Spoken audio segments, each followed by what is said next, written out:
Hello, my dear student. Welcome to my YouTube channel Mahadev Study 3.0 and another video. My dear student, जो student इस बार class 12 में है, ठीक है, class 12 में है, तो जो उनका पेपर है 16 फरवरी को उनका जो पेपर है वो किस चीज़ का है? हिंदी का पेपर है, ठीक है, हिंदी का पेपर है। तो आज मैं आपके लिए एक क्वेश्चन पेपर लेकर आया हूँ, सेम टू सेम इसी प्रकार आपको यूपी बोर्ड एग्जाम में देखने को मिलेगा।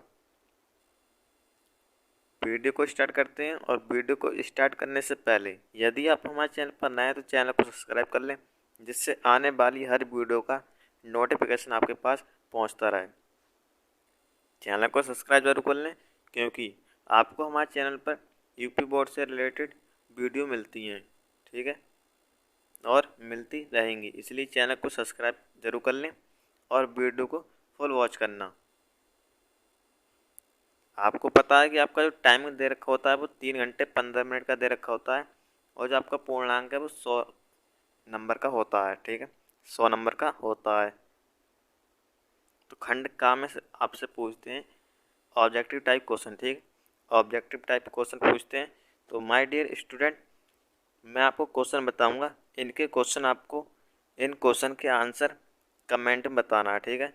जिसके भी सारे कमेंट सही होंगे उसका नाम मैं अगली वीडियो में लूँगा, ठीक है, उस स्टूडेंट का नाम अगली वीडियो में लूँगा जो इन सभी ऑब्जेक्टिव टाइप क्वेश्चन के आंसर करेक्ट बताएगा कमेंट में। क्योंकि आपने तैयारी कर ली है तो कुछ मोस्ट इम्पोर्टेंट क्वेश्चन मैं आपको बता रहा हूँ, तो इनका आपको आंसर बताना है।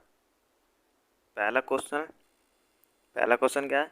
शिक्षा का उद्देश्य निबंध के लेखक हैं, ठीक है, शिक्षा का उद्देश्य निबंध के लेखक हैं। आपको इसका आंसर बताना है, ठीक है, कमेंट करके बताना है मुझे, जिससे मैं अगली वीडियो में आपका नाम ले सकूं। दूसरा क्वेश्चन पूछा गया था हमसे, दूसरा क्वेश्चन है लल्लू लाल की रचना है, लल्लू लाल की रचना है। तीसरा क्वेश्चन है पर्दा कहानी के लेखक हैं, पर्दा कहानी के लेखक हैं। अगला क्वेश्चन है आवारा मसीहा के रचनाकार हैं। माय डियर स्टूडेंट, ये क्वेश्चन बहुत ही मोस्ट इम्पोर्टेंट है, हर बार आपको यूपी बोर्ड एग्जाम में देखने को मिलता है, तो इसी भी बार आपके यूपी बोर्ड एग्जाम में आ सकता है। तो क्या है? आवारा मसीहा के रचनाकार हैं। दूसरा क्वेश्चन है वाणभट्ट की आत्मकथा के लेखक हैं, वाणभट्ट की आत्मकथा के लेखक हैं। अगला क्वेश्चन है, अगला क्वेश्चन क्या है? कामायनी किस युग की रचना है, ठीक है, कामायनी किस युग की रचना है। दूसरा क्वेश्चन है निम्नलिखित कवियों में से कौन प्रगतिवादी युग का है, निम्नलिखित में से कवियों में से कौन प्रगतिवादी युग का है। दूसरा क्वेश्चन है तार सप्तक का प्रकाशन वर्ष है, ठीक है, तार सप्तक का प्रकाशन वर्ष है। अगला क्वेश्चन है द्विवेदी युग की रचना नहीं है, द्विवेदी युग की रचना नहीं है। अगला क्वेश्चन है निम्नलिखित में से कौन सी कृत महाकाव्य नहीं है, निम्नलिखित में से कौन सी कृत महाकाव्य नहीं है। अब आपसे जो पूछा जाता है वो एक क्वेश्चन पूछा जाता है ये, ठीक है, एक गद्यांश पूछा जाता है आपको और एक पद्यांश में पूछा जाता है, जो कि टोटल 10 नंबर के होते हैं, ठीक है। तो आप इस वीडियो को ध्यान से देखना और इस वीडियो को देखने के बाद जो भी आपके पास मटेरियल प्रोवाइड हो उसमें इन क्वेश्चन को देखना और तैयार करना, ठीक है। तो क्या है? धरती माता की कोख में जो अमूल्य नदियाँ भरी हैं जिनके कारण वह वसुंधरा कहलाती है, उससे कौन परिचित ना होना चाहेगा, ठीक है। मैं आपको पूरा पढ़ के नहीं सुनाऊंगा, नहीं तो वीडियो लंबी हो जाएगी, ठीक है। तो आपको इसको तैयार कर लेना है। आपको ये क्वेश्चन जो पूछ रहे हैं इसमें, इन क्वेश्चन का आंसर उस गद्यांश में से नोट करना है, ठीक है। दूसरा हमसे पूछा गया था, उसी के अथवा में दो पूछे जाते हैं, जौन सा आपको याद हो और अच्छे तरीके से याद हो, ठीक है, तो वही आपको करना है। दूसरा वाला अशोक का फूल, ठीक है, ये वाला आपको कर देना है। इसमें भी जो जो क्वेश्चन पूछे गए हैं उन क्वेश्चन को आपको गद्यांश में से नोट कर देना है, ठीक है। अब करते हैं प्रश्न नंबर 4 की बात। प्रश्न नंबर 4 की बात करते हैं। दिए गए पदांश पर आधारित निम्नलिखित प्रश्नों के उत्तर दीजिए। तो दुर्बलता का ही चिन्ह विशेष शपथ है, ठीक है, ये वाली आपको तैयार कर लेना है, पदांश में होगी, ठीक है। नेक्स्ट बात करते हैं।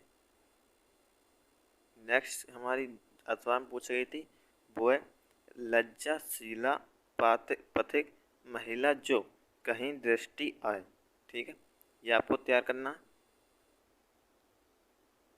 अगली बात करते हैं। अगला क्या पूछा गया था,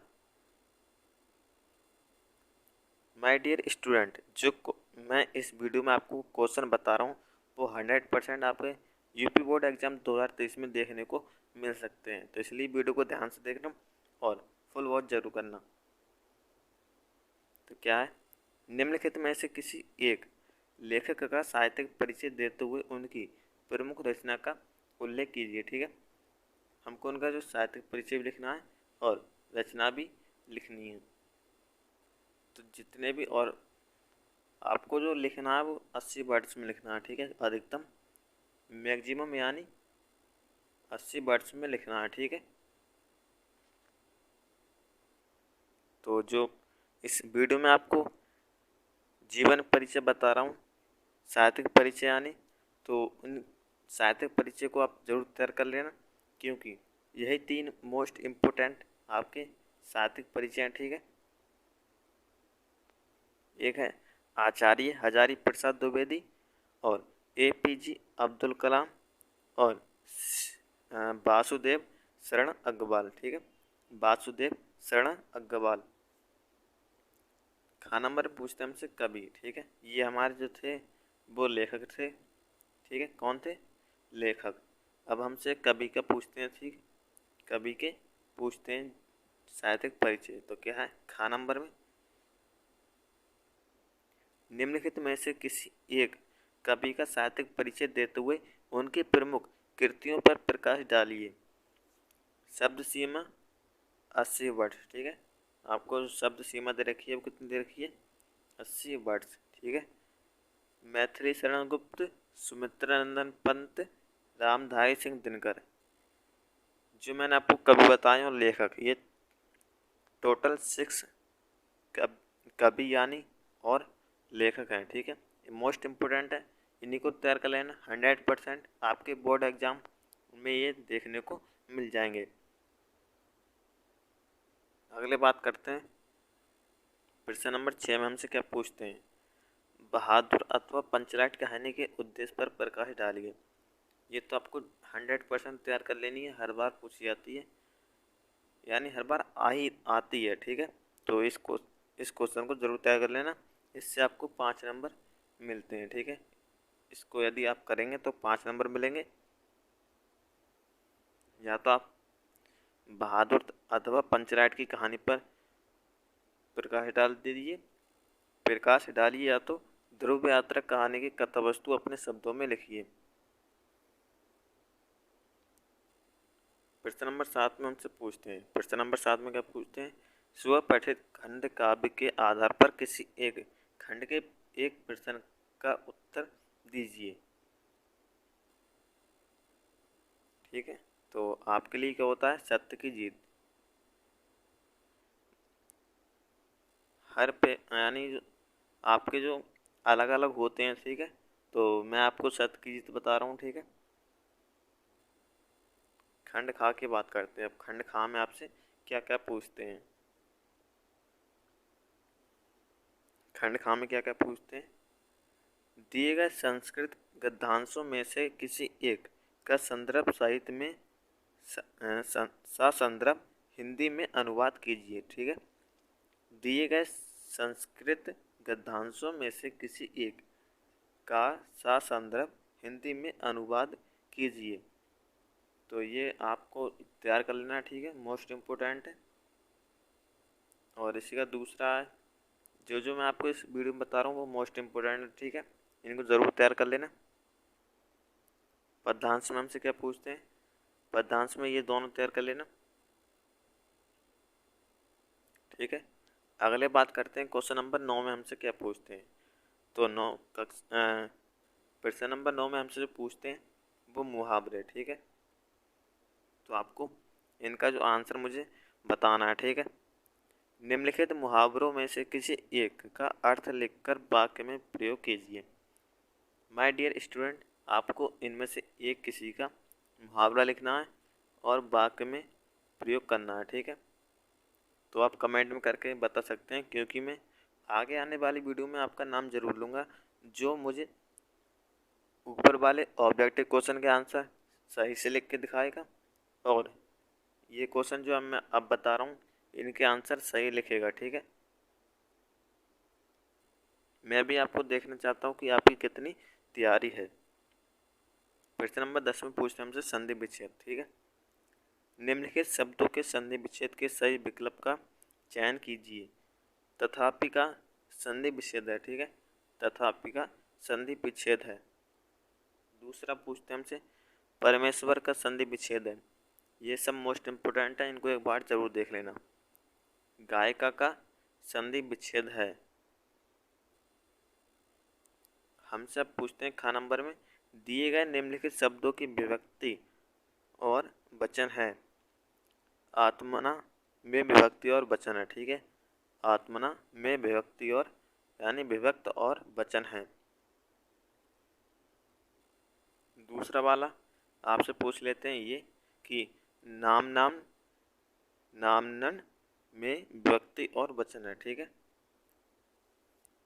अगला क्वेश्चन पूछते हैं हमसे शब्द युग्म। अगला क्वेश्चन पूछते हैं, इन क्वेश्चन के आप आंसर जरूर बताना, ठीक है, कमेंट करके। आप देख सकते हैं, ध्यान से देख लो।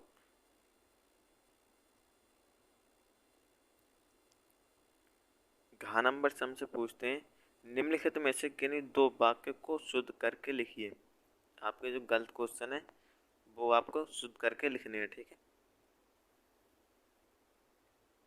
चलिए मैं आपको बता ही देता हूँ। तुम तो कुर्सी पर बैठे हैं, तुम तो कुर्सी पर बैठे हैं, तो इसका जो सही तरीके से कैसे लिखेगा,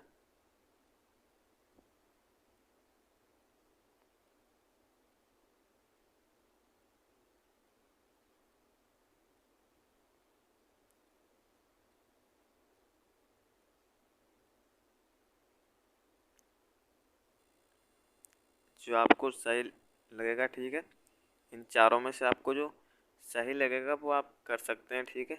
यानी आपको कुल दो करने हैं।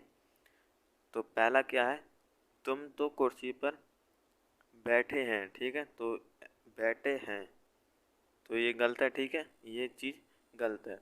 तुम तो कुर्सी पर बैठे हो, ठीक है, बैठे हो, यहाँ पे क्या आएगा, ये चीज़ गलत है, तो यहाँ पे क्या आएगा, तुम तो कुर्सी पर बैठे हो। तो इसका जो करेक्ट पहले का करेक्ट क्या हो जाएगा, तुम तो कुर्सी पर बैठे हो। दूसरे की बात कर लेते हैं। मैं आपको चारों बता दे रहा हूँ, ठीक है, लेकिन आपको कुल दो करने हैं। दूसरा है इस सरोवर में अनेकों कमल खिले हैं। तो क्या है, इस सरोवर में अनेकों कमल खिले हैं। तो इसका जो करेक्ट क्या आ जाएगा, इस सरोवर में अनेक कमल यानी अनेकों कमल खिले हैं। दूसरा है सम्मेलन में काव्यत्री ने भाग लिया, ठीक है, भाग लिया। चौथा है कृपया अनुमोदन करने की कृपा करें, ठीक है, ये चीज़ गलत है, ये चीज़ देख लेना आप। अगले क्वेश्चन की बात करते हैं। आपसे पूछते हैं कि प्रश्न नंबर 12 में पूछते हैं बीरस हासरस का स्थायी भाव के साथ एग्जाम्पल तथा डेफिनेशन लिखिए। और खा नंबर पूछते हैं आपसे श्लेष अथवा उत्प्रेक्षा अलंकार का लक्षण अथवा एग्जाम्पल लिखिए। और गा नंबर में आपसे पूछते हैं दोहा अथवा सोरठा छंद का मात्रा सहित लक्षण तथा एग्जाम्पल लिखिए। क्वेश्चन नंबर 13 में आपसे पूछते हैं प्रार्थना पत्र। क्वेश्चन नंबर 13 में आपसे क्या पूछते हैं? प्रार्थना पत्र। और प्रश्न नंबर 14 में आपसे पूछते हैं निम्नलिखित विषयों में से किसी एक पर अपनी भाषा शैली में निबंध लिखिए। ठीक है, ये जो 5 हैं ये मोस्ट इम्पोर्टेंट है। ठीक है, इनमें से आप एक भी निबंध को तैयार कर लेना। तो आई होप आपको ये पेपर बिल्कुल समझ में आ गया हो, तो वीडियो को लाइक कर देना और चैनल को सब्सक्राइब करके बेल आइकन दबा लेना, जिससे आने वाली हर वीडियो का नोटिफिकेशन आपके पास पहुंचता रहे। ठीक है, धन्यवाद, टेक केयर, मिलते हैं अगले वीडियो में।